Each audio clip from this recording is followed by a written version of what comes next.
Esta es una de las preguntas más frecuentes que nos hacen en la consulta de cardiología.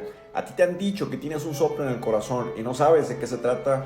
No te preocupes, yo te lo explico en segundos. Un soplo cardíaco es el sonido adicional que se produce por el flujo turbulento de sangre, generalmente a través de estructuras valvulares, defectos congénitos o alguna otra miocardiopatía.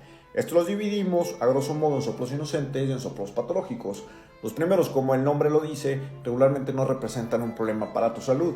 En cambio, los soplos patológicos, cuando se deben a alteraciones valvulares o defectos congénitos y se acompañan de falta de aire, palpitaciones, mareos o inclusive desmayos, pueden representar un problema de mucha gravedad.